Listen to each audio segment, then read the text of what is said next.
이 자리에 함께 하시는 우리 사랑하는 성도님 모두를 축복합니다. 그리고 하나님께서 허락하신 귀한 은혜의 말씀이 여러분들의 삶에 가득가득 채워지기를 소망합니다. 오늘은요, 하나님을 향한 아름다운 고백들이라는 제목으로 시편의 말씀을 함께 나누려고 합니다. 여러분, 누군가에게 고백을 한다라는 것은 어떻습니까? 아주 큰 용기가 필요하긴 하거든요.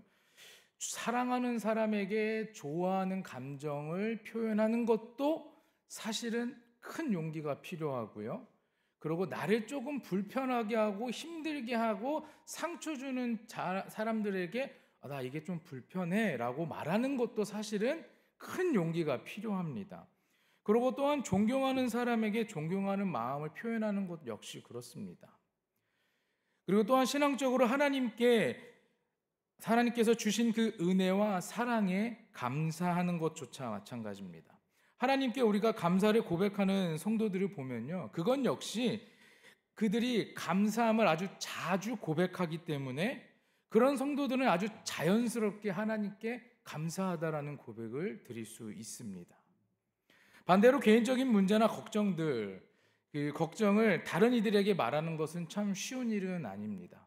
왜냐하면 그 말로 인하여서 나를 무시하거나 아니면 나를 그 사람들이 판단하면 어떻게 하나라는 그런 걱정에 빠지기 때문에 내 안에 있는 문제들, 걱정들을 또한 쉽게 사람들한테 말하기는 어렵습니다. 하나님께도 나의 죄를 고백하고 또 나의 연약함과 약함을 고백하는 것은 결코 쉬운 일이 아닙니다. 우리는 하나님께 다 고백해야 되는데 어떻습니까? 죄 지은 거 있으면 다 고하십니까, 여러분? 다 회개하십니까? 정말 요만큼도 안 빼고 다 말씀하십니까? 저도 안 그렇거든요. 그렇게 돼요, 사람이다 보니. 하나님께 다 고하고 하나님께 다 회개해야 하는 걸 말씀드려야 되는데 그러지 못할 때가 너무나 많거든요. 그래서 무언가를 고백한다라는 것은 정말 아주 큰 용기가 필요합니다. 신앙인인 우리는 당연히 하나님께 언제나 고백하는 자가 되어야 됩니다. 숨을 쉬는 모든 순간에 주어지는 모든 상황에 기쁠 때나 슬플 때나 때로는 억울한 일을 당할 때 아니면 너무나 감사한 일이 있을 때나 모든 때에 나의 마음을 하나님께 드릴 수 있는 저와 여러분 모두가 되기를 간절히 소망합니다. 여러분, 구약 성경에는 몇 권의 말씀서가 있죠? 39권의, 그쵸? 39권의 책이 있습니다. 그 많은 책들은요, 역사서, 시가서, 예언서 혹은 선지서라고 해서 나뉘어져 있습니다. 이 안에는요, 수많은 인물들이 등장하고요, 다양한 사건들이 등장합니다. 많은 이야기들이 담고 있는 것이죠. 이 여러 사건과 기록들을 통해서 우리는 하나님을 알아가게 됩니다. 그리고 하나님께서 보여주신 은혜와 사랑을 알고 그것을 깨닫고 살아가게 됩니다. 구약의 다른 책들은요, 인간을 향한 하나님의 말씀을 담고 있습니다. 오늘 함께 볼 이 시편의 말씀은요, 하나님을 향한 인간의 목소리라고 말할 수 있어요. 시편 전체의 장르가 시이면서 악보 없는 찬송가라고도 합니다. 그리고 또한 기도라고도 불립니다. 또 유대교와 기독교의 예배와 찬양의 아주 독보적인 책으로 자리 잡고 왔습니다. 이런 시편의 중심에는 인간의 목소리가 하나님께 향하는 것이지만 그 시편의 중심에는 여전히 하나님이 계시다라는 것입니다. 시편은 히브리어로 테일림이라는 찬송이라는 뜻을 가지고 있습니다. 그리고 헬라어로는 현악기의 반주에 맞추어 노래하는 것이라는 뜻으로 프살모이라는 그러한 뜻을 가지고 있습니다. 그리고 이 프살모이에서는요, 오늘날 시편의 영어 이름의 기원이 됩니다. 우리가 보는 성경은 시 모음집이라고 해서 시편이라고 우리는 부르고 있습니다. 시편의 절반가량은 누가 썼는지 혹시 아십니까? 다윗이죠. 시편의 절반은 다윗이 적었습니다. 그러다 보니까 이 시편을 또 다윗의 시편이라 부르기도 합니다. 그러나 시편이 이 다윗에 의해서만 쓰여진 건 아니죠. 다윗의 시편은요, 73개가 있고요. 모세의 시는 90편 1개가 있습니다. 그리고 솔로몬의 시는 2편이 있고요. 고라 자손의 시는 10개, 아삽의 시는 12개, 헤만의 시와 에단의 시는 각각 1개씩, 한 편씩 기록되어 있습니다. 이것이 모세 시부터 포로기 기간의 배경으로까지 하는 약 1000년의 이상에 걸쳐서 쓰여진 다양한 시들이 이 시편에 수록되어 있다는 겁니다. 또한 저자에 대한 언급이 없는 50개 시도 있습니다. 그런 시들은 고아 시편이라고 부르기도 합니다. 여러분, 시편은 크게 5권으로 나뉩니다. 이렇게 들어오실 때 받으셨죠? 여기 보시면 5권으로 나눠집니다. 시편은 한 권이지만 안에 말씀으로 5부분으로 나눠집니다. 제1권은 1편에서 41편입니다. 그리고 2권은 42편에서 72편, 3권은 73편에서 89편, 4권은 90편에서 106편, 그리고 5권은 107편에서 150편에 해당합니다. 자, 이렇게 5권으로 나눠져 있습니다.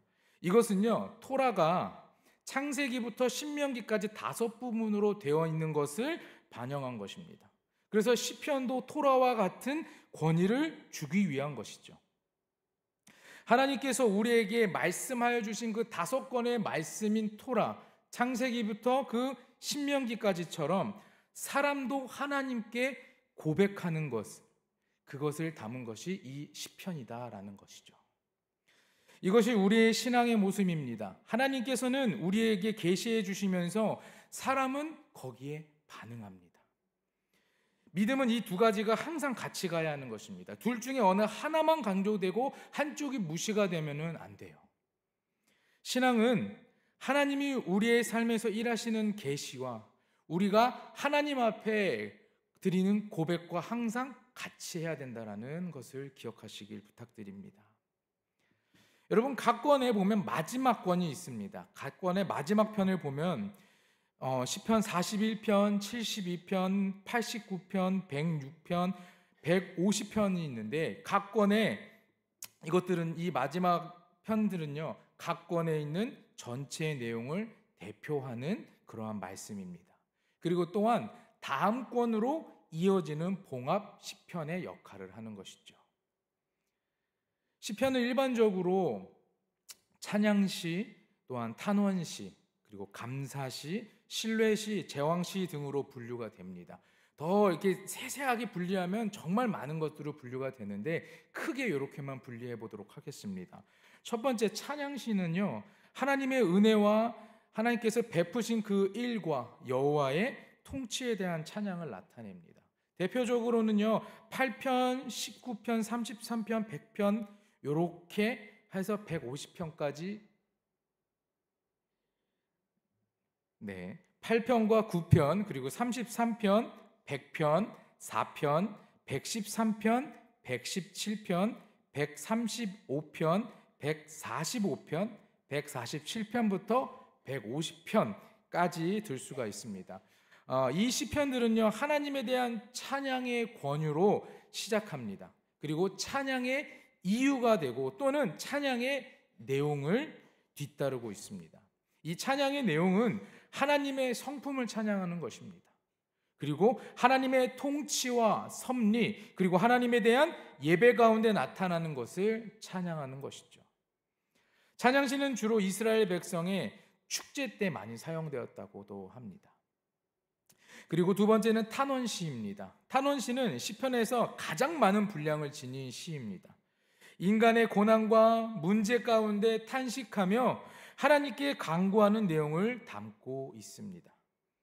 신앙은 힘들고 아플 때 나를 꾸미지 않고 있는 그대로 하나님께 드리는 것, 그렇게 하나님께 가지고 나와서 토로하는 것을 말합니다.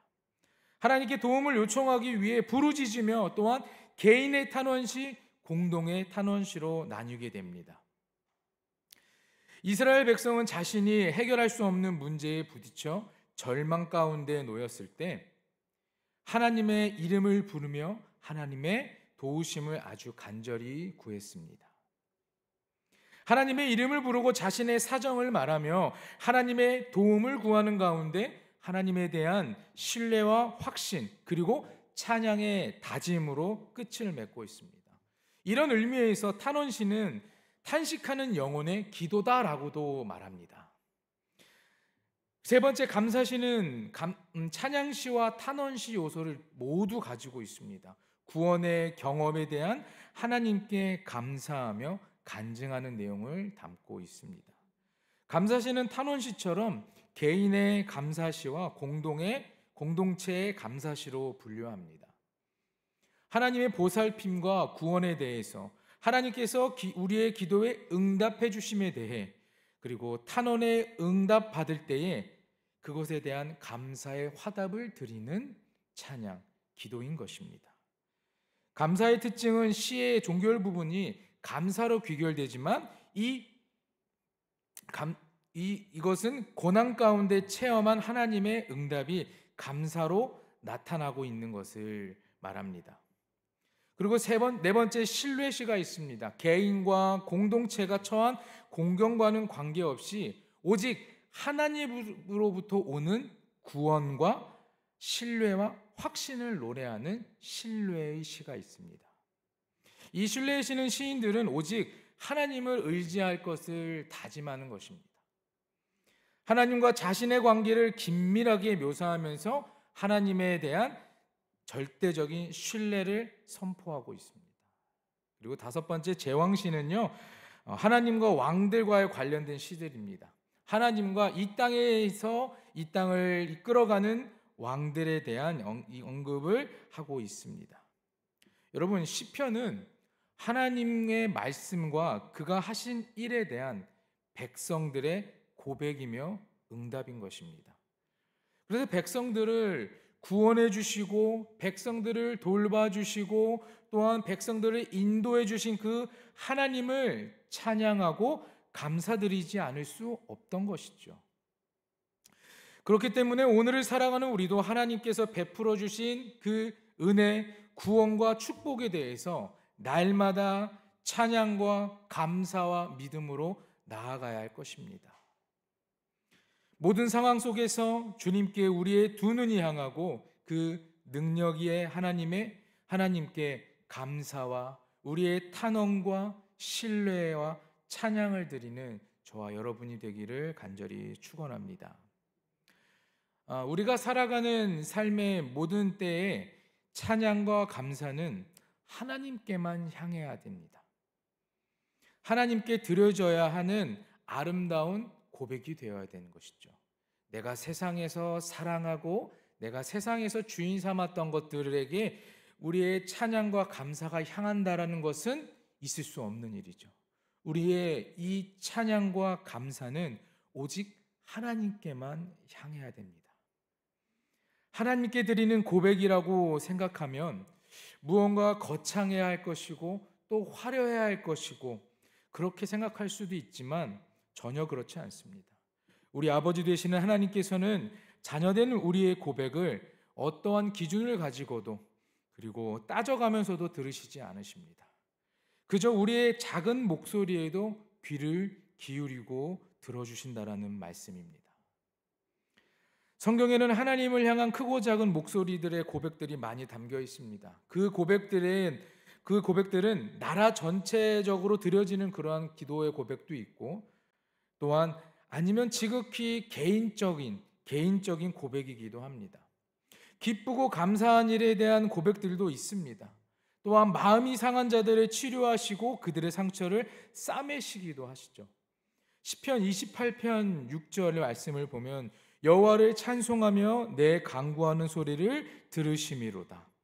시편 50편 23절은 감사로 제사를 드리는 자가 나를 영화롭게 하나니 그의 행위를 옳게 하는 자에게 내가 하나님의 구원을 보이리라. 시편 147편 3절 말씀에 상심한 자들을 고치시며 그들의 상처를 싸매시는도다라고 말씀합니다. 그래서 여러분 시편은요 기쁠 때나 슬플 때나 또한 억울할 때 그리고 감사할 때 아니면 나에게 도움이 필요할 때나 두려울 때 그런 거 상관없이 모든 상황에 관계없이 우리의 기도와 찬양과 예배에 항상 위로와 힘이 되어주는 책이라는 것이죠. 이러한 고백들은 각자의 상황에 따라 달라지지만 하나님은 언제나 공평하신 분이셔서 모든 백성의 소리를 들어주십니다. 기쁘고 감사한 일을 함께 기뻐해 주시고, 또한 억울하고 아프고 슬픈 일이 있으면 함께 슬퍼해 주십니다. 그러나 거기서 끝나는 것이 아니라 기뻐하시고 위로해 주시면서 우리가 앞으로 나아가야 할 그 방향을 알려주시고, 또한 문제의 해결을 할 수 있는 능력과 지혜를 우리에게 허락하십니다. 우리 하나님은 이런 분이십니다. 우리 하나님은 언제나 우리를 바라보고 웃고 계시는 분이시고, 우리 하나님은 우리가 슬퍼하면 같이 슬퍼해 주시고 언제나 우리에게 공감해 주시는 분이십니다. 그런 주님을 더욱 가까이 하셔야 되지 않겠습니까? 사랑하는 성도 여러분, 그런 주님 언제나 우리와 함께 하시고, 우리의 아플 때나 상처 입었을 때 우리가 기쁘고 감사함을 고백하는 모든 순간에 우리와 함께 하시는 그런 주님과 더욱 가까이 하시길 간절히 부탁드립니다. 시편에는 수많은 시들이 있습니다. 그러나 그 시들을 다 아름다운 고백이라 말하는 이유가 있어요. 하나님을 찬양하는 것이 본질적으로 선하고 또한 감정적으로 아름다운 일이며 아주 윤리적으로 마땅한 일이기 때문입니다.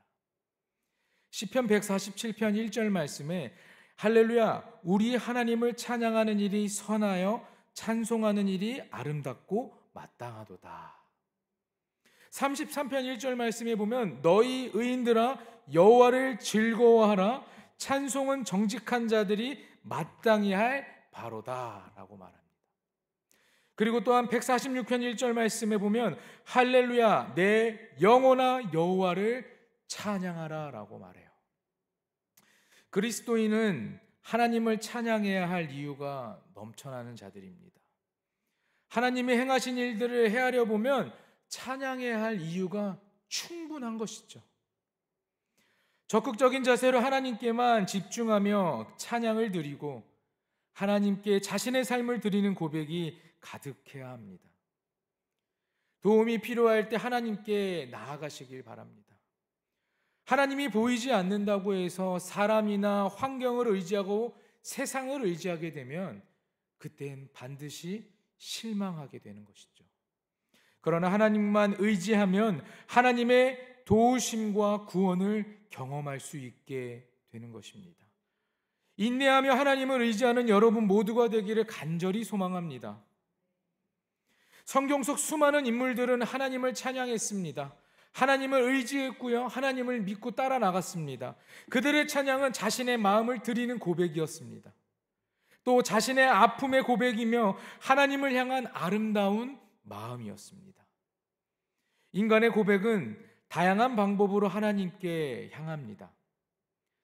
많은 방법들 중에 시편의 기자들은 시적인 방법과 또한 음악적인 방법으로 표현했습니다. 그들의 아름다운 고백이 삶의 현장에서 느낀 감정을 솔직하게 하나님 앞으로 가지고 나왔던 것이죠. 그럴 때 그 안에서 복을 얻는 참된 길을 그들은 발견하게 되었습니다. 그러니 우리가 살아가는 순간순간마다 모든 순간에 기쁠 때나 슬플 때나 또한 위로받고 싶고 용기가 필요할 때 이 시편의 말씀처럼 하나님께 고백하고 하나님께 가까이 다가가는 귀한 성도님들이 되시기를 간절히 축원합니다. 사랑하는 여러분, 하나님을 향한 아름다운 고백은 화려하지 않습니다. 가지고 있는 금은보화와 바꿀 정도로 그렇게 비싼 것과 바꿀 수 있는 것이 아닙니다. 그저 나의 마음을 아주 숨김없이 하나님께 고백하는 것, 그거면 되는 것입니다. 그것이 가장 아름다운 고백이 되는 것이죠. 하나님은 그런 고백을 들으십니다. 문제를 이겨낼 힘을 우리에게 허락하시고 더 좋은 길로 나아갈 방향을 알려주십니다. 그 사랑과 은혜를 삶에서 경험할 수 있게 되길 간절히 부탁드립니다. 우리 삶에서 하나님은 멈추지 않고 일하고 계십니다. 성도는 그 일하시는 하나님을 믿고 의지하고 찬양하고 그분을 따라가면 되는 것이죠. 기쁜 일, 슬픈 일, 감사한 일, 아니 나이가 좀 억울한 일을 당했다 할지라도 모든 상황 속에서 언제나 하나님을 찾고 찬양하고 하나님께 나의 마음을 드리는 끊임없이 아름다운 고백을 드리는 성도님들이 되시기를 간절히 축원합니다. 우리는 늘 주님만 바라보지 않습니까? 세상 바라보고 있으면 아무 소용 없습니다. 세상에게 내 마음 다 털어놓고 세상에게 내 마음 고백한다고 알아주는 이 하나 없습니다. 우리는 오직 하나님께만 우리 안에 있는 기쁨과 슬픔과 아픔과 문제들과 상처들 모든 것들을 숨김없이 하나님께 드리는 고백을 드리며 나아갈 때 하나님께서 우리의 그 기도와 고백을 들으시고 우리가 아프지 않게 우리가 넘어지지 않게 언제나 우리와 동행해 주실 것을 믿고 나아가시는 늘 주님 안에서 승리하시는 사랑하는 성도님 모두 되길 간절히 축원합니다. 기도하겠습니다.